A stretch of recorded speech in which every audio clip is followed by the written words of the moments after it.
Good morning, good afternoon, good evening, good night, wherever you are in the cosmos today.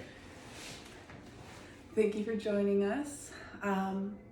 Today I think we are going to be doing another reading from the Anastasia book.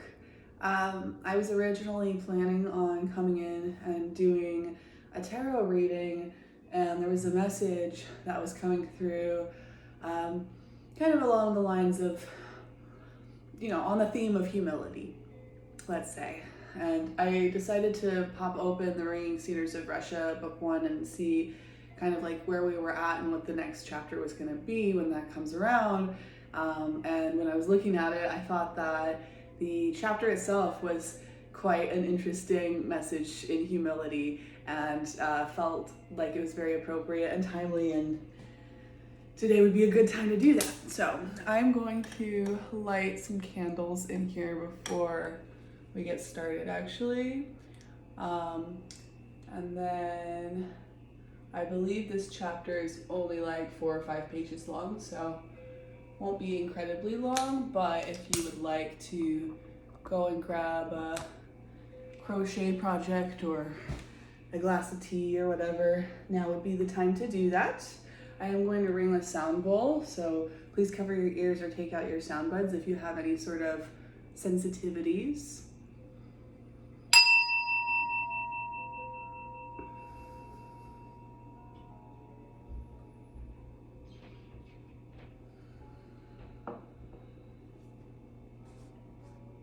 All right. Before we start this chapter today, I am going to pull a card from my Borderless Rider-Waite Smith deck right here. Let's see. That's the guidebook. There we go. All right.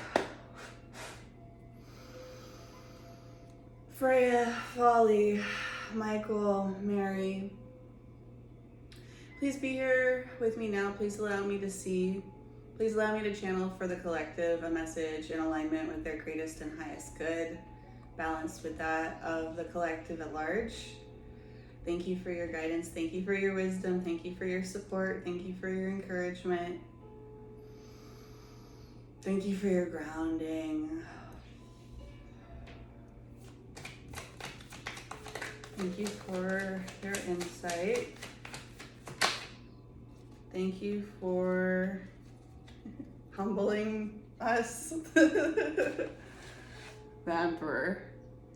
I'm getting a lot here about like true masculine energy, about being a container, being structure, being the structure within which we hold abstraction and allow it to morph and generate things. And so that's what the Emperor energy is for me. It represents the earth or our atmosphere, the forest, the trees, our homes, our territory,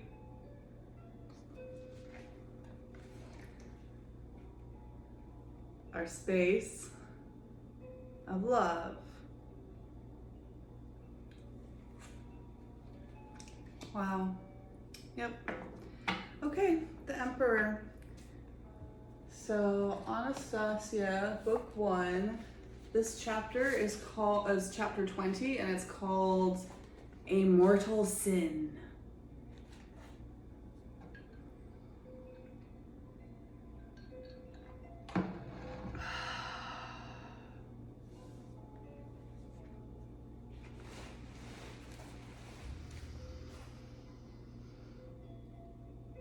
I still need to tell you, Vladimir, about the terms under which you will receive money in the bank when there will be a great deal of money in your accounts. Go ahead, Anastasia. It will be a pleasant experience, I replied. However, I was devastated by what I heard. Judge for yourselves. Here is what she set forth. In order to withdraw the money from your bank account, you must meet the following conditions. First of all, for 3 days before receiving it, you must not drink anything alcoholic. When you arrive at the bank, the manager must verify, with the help of the devices you have, your compliance with this condition in the presence of not less than 2 witnesses. If this first condition is met, you may then proceed to carry out the second. You must do no less than 9 deep knee bends in front of the bank manager and the 2 witnesses present. When the significance, or rather the absurdity of her words finally sunk in, I jumped up and she stood up as well. I couldn't believe my ears and double-checked. First, they're going to check my alcohol content, and then I am to do at least 9 deep knee bends in front of witnesses. Is that it? Yes, responded Anastasia. And for each knee bend, they will be able to release from your account no more than 1 million of your rubles at their present worth. I was overwhelmed by a sense of rage, anger, and annoyance. What did you say that for? Well, what for? I was feeling so good, I believed you. I was starting to think that you were right about a lot of things, that there was logic in your arguments, but now I'm absolutely convinced that you're a schizophrenic, a stupid hick, a mad woman. This latest thing you said has wiped out everything else. It's completely devoid of any sense or logic. That's not just my opinion. Any sane person would agree with me. Ha! Don't tell me you also want me to write out these conditions in your book. Yes. Now you've really gone mad. Do you mean to tell me you were planning to write out instructions to the banks or publish this order? No. They will read it in the book and they will act accordingly with you. Otherwise, they can expect to go bankrupt. Oh my God, and I've been listening to this creature 3 days already? Don't tell me you would like the bank manager to do knee bends with me too in the presence of witnesses? It would be good for him, as it will be for you. But for them, I have not set such strict conditions as I have for you. So you're only doing this for my benefit. Do you have the slightest idea what a mockery you've made of me?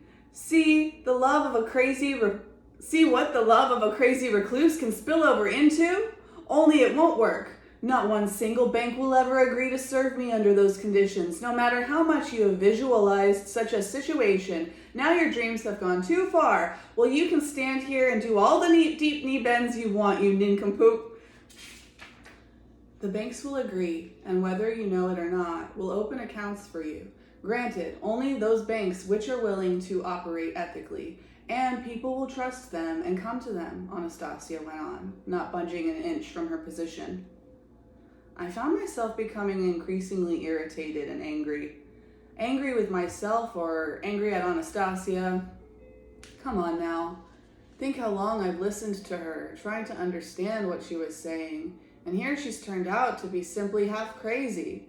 I started laying into her, using, to put it mildly, some pretty coarse language. She stood there, leaning with her back to a tree, her head just slightly bowed. One hand was clasped to her chest. The other was raised upward, lightly waving. I recognized that gesture. She used it every time she needed to bring calm to the surrounding natural environment so I wouldn't get fearful of it, and I realized why she needed to calm them down on this occasion. Every insulting or coarse word directed at Anastasia felt like a whip cracking against her flesh, making her whole body tremble. I fell silent. I sat down again on the grass, turned away from Anastasia, deciding I'd better calm myself down and head back to the riverbank and not talk with her anymore at all. But when I heard her voice call out behind me, I was amazed that it didn't have the slightest hint of resentment or rebuke. You know, Vladimir, everything bad that happens to man is brought on by man himself. Whenever he disobeys the laws of spiritual being and breaks his connection with nature, the forces of darkness try to distract their attention with the temporary attraction of your technocratic way of life to make them forget the simple truths and commandments set forth way back in the Bible, and they all too often succeed. One of the mortal sins of man is pride. Most people are subject to it, this sin. I shall not at the moment go into all the terrible, disastrous effects it produces. After you return home and try to make sense of it, you will understand, either on your own or through the help of enlightened individuals who will stand by you. For now, I shall just say this. The forces of darkness, which are diametrically opposed to the forces of light, are every moment working to make sure man does not let go of this sin, and money is one of their basic tools in this campaign. They were the ones that thought up this concept of money. Money is like a high-tension zone. The forces of darkness are proud of this invention.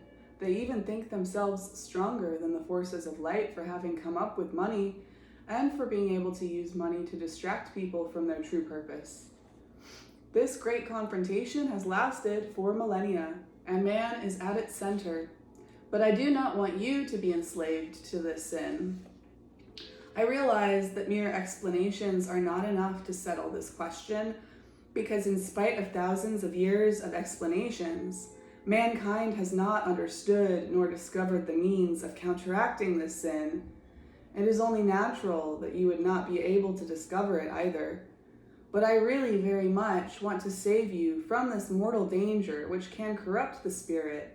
That is why I thought up a special situation just for you, one that would cause this device of the forces of darkness to be broken, or fail, or even work the opposite way, for the extermination of the sin. That is why they have become so enraged. Their anger has been implanted in you, and you, for your part, started shouting your insults at me. They wanted to make me angry at you in return, but I will never do that. I realized that what I thought up would hit the mark precisely, and now it is clear that their system, which has worked flawlessly for thousands of years, can indeed be broken. Right now I have done this only for you, but I shall think up something for other people too.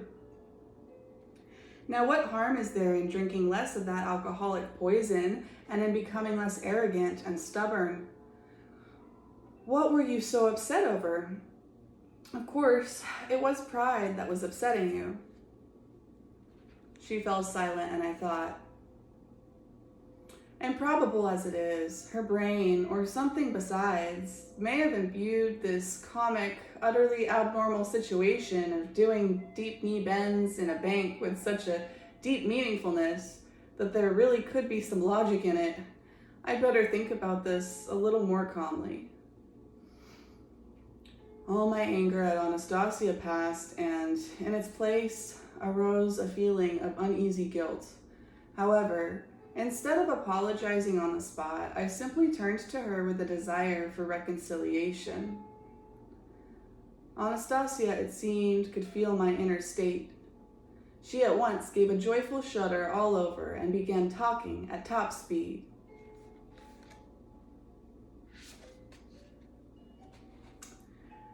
Chapter 21 is called Touching Paradise, and it's quite short, so I think I'll be doing it soon. I've got a surprise coming up for you guys tomorrow, so look forward to that. We'll see you when we get there. Love, light, peace, and personal responsibility. I hope you have a beautiful day, and I will see you next time.